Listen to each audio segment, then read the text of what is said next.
Welcome back to the New Forest, and if you're thinking that this scene around me looks in any way familiar, it's probably because you saw my last video and I was in the same part of the New Forest. I've come out today because the conditions are completely different to 2 days ago, and I'm curious to see how much it's changed. It hasn't rained since I last got wet here, and that means that the fungi will have dried out somewhat. I'll be interested to see if I go back to the same location, just how much of it still remains, how much it has shriveled away, and how the weather has affected it. Also, the light is different. So at the moment we've got sort of broken cloud. It was completely clear blue sky this morning, so I decided to come out this afternoon. It's due to cloud over as well. So I'm going to get this nice mixture, I think, this afternoon of broken cloud, and then that'll turn to completely grey skies. And so I've got a nice mix of this kind of relatively warm light for picking out some of these autumn hues that are starting to develop in the trees.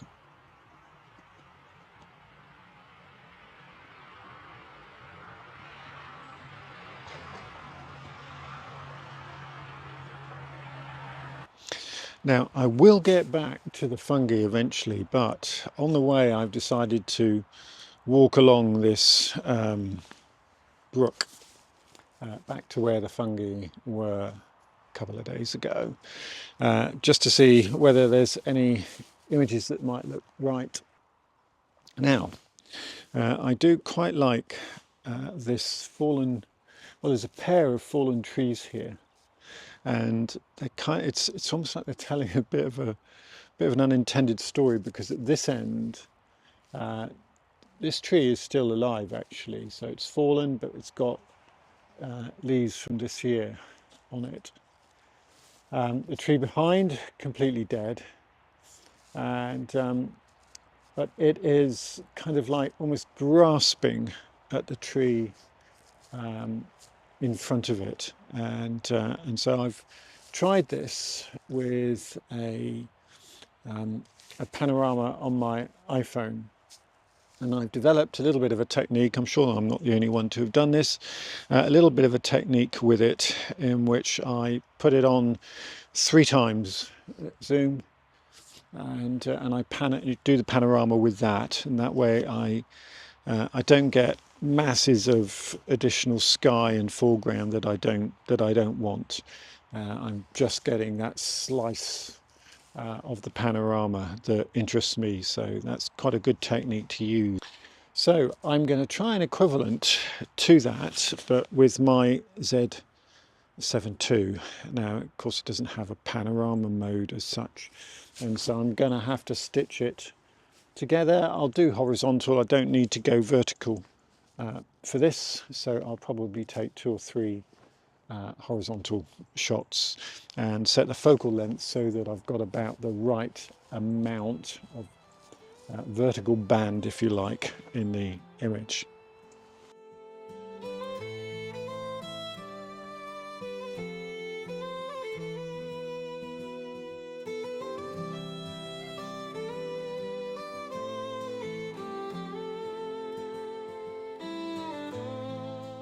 Now, I'm at the tree that was across the brook from me when it was raining, that I didn't dare cross. So as you can see, I've set up a light here because we've got, well, we're clouded over now, and I wanted just a little bit of side light rather than the flat lighting that we were getting from above, and just to pick out the stems here. Let's give you a nice idea of scale. Look, here's my finger.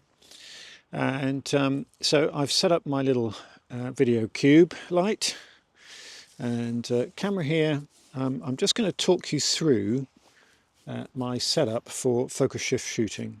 Okay, so we've got a good view on the back of the camera here of what it's going to look like, and I've gone to just place these this little group of 3 fungi right in the middle of the frame for now. And so the first thing that I want to do is I want to ensure that I'm focused on the nearest point to me that I want to be sharp, and that's the very front edge, the leading edge of this mushroom that's nearest to me. I've put an aperture of f8, and that gives us a shutter speed of 1/80th of a second, and I've got ISO 200. I think what I might do actually on this version of the shot, I think what I might do on this version of the shot is put the ISO back down, because I've got enough speed to play here. So I'm going to go to the default ISO of 64, and that's going to reduce our shutter speed. And I'm going to slightly underexpose this image. I've got a polarizer on, and you can see the sort of difference that this makes if I give it a turn.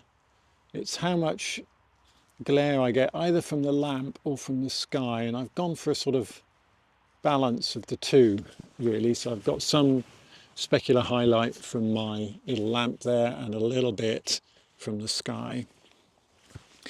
So we've got the polarizer on, we've set our focus, and we've got 1/30th of a second, and I'm going to take 40 shots here. Now I have set up on my menu a focus shift shooting shortcut.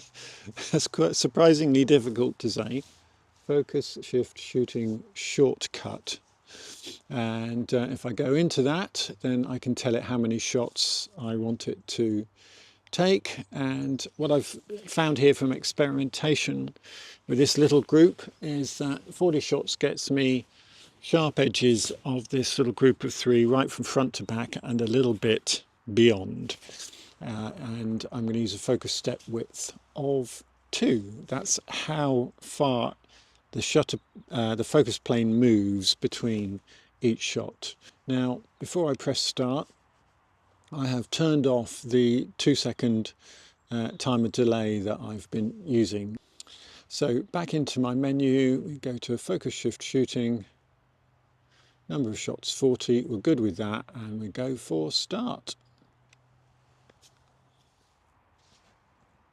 I can see that if I start going back through the images here, this is the last one taken. And I just want to check that the very back of this mushroom is sharp. Actually, it's not. So I think what I'm going to do is I'm going to leave the focus in that position, and I'm going to take about another 10 shots from that focus point. I shouldn't have to do them all again, because it's still focused where it last was. And we'll go start. So I'm glad I checked that, because it does mean that I otherwise would have ended up without the sharp images that I really wanted. In fact, the third to last one is actually just that little bit sharper than the very last one, and that's what I would like actually. So that means I've got a little bit of wriggle room there. So it's 50 shots in fact that it took, so a little bit more than I thought. So I hope you found that interesting, and if you did, well, whether you did or not, here's the shot.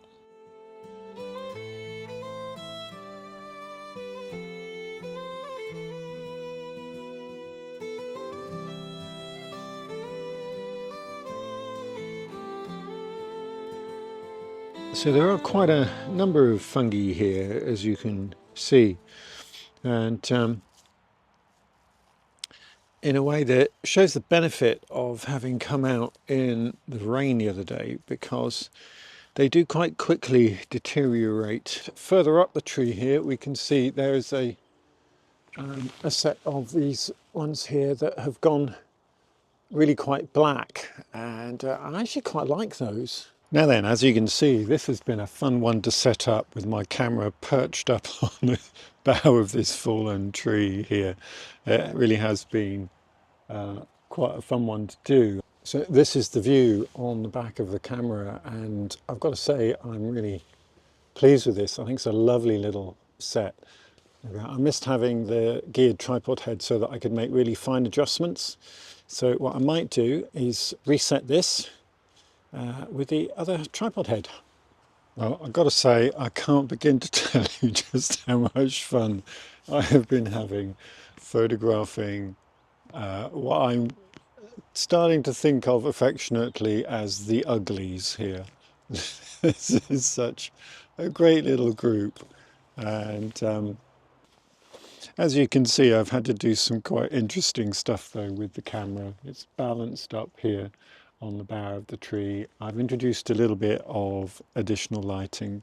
The other thing is I managed to make it a little bit more stable. The first shots that I took, I was having to hold the tripod there, and there were tiny movements between one or two of the shots. So I went back to the drawing board, started again with the camera in a, well, still slightly precarious position, but it did stay still this time. So I think I'm going to enjoy seeing what this little set comes out like on the big screen, and if it's any good, here is that shot. Ages have passed since acorn rose through muddied ground, sap rising, gentle as the lightest breeze, layer by layer, from earth and air to wooded heights. I shall in time, like all things fall, 1,000 trees fall, and nobody hears the deafening roar of their growth through the years. For breath of the woods is all that we breathe, is all that we breathe. Breath of the woods is all that we breathe.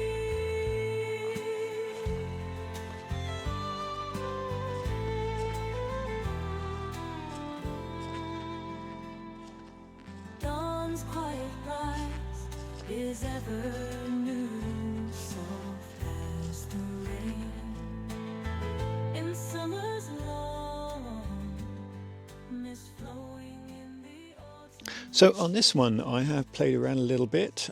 I've gone for a much kind of darker tone to it. So I've taken the ambient exposure value right down by a couple of stops to really darken the background, and then I brought in extra lighting here to really show up the bright colours, the really bright yellows of this little set of this little gathering of mushrooms, fungi, whatever it is that you like to call them.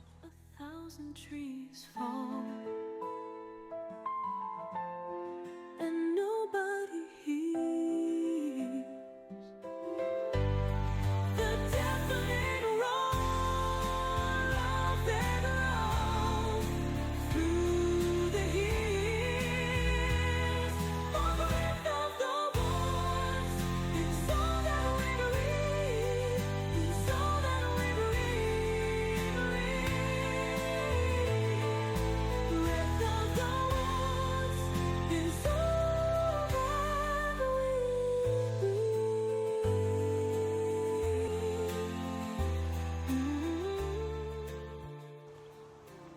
What a day. There isn't a continuity error. I was getting too hot with all my gear on, so I have taken my coat off and my waterproof trousers and stuff. I only really put them on because I was crawling around on the ground. But this is a little fungi treasure trove, this area. This is going to be one to come back to again and again. I hope you've enjoyed it. I'll finish with a couple of my favourite shots for you. Thanks so much for watching if you've made it this far. I hope that some of the stuff regarding focus shift shooting will have been useful. There was 1 or 2 tips hidden in there, I think, regarding lighting. So thanks so much for watching.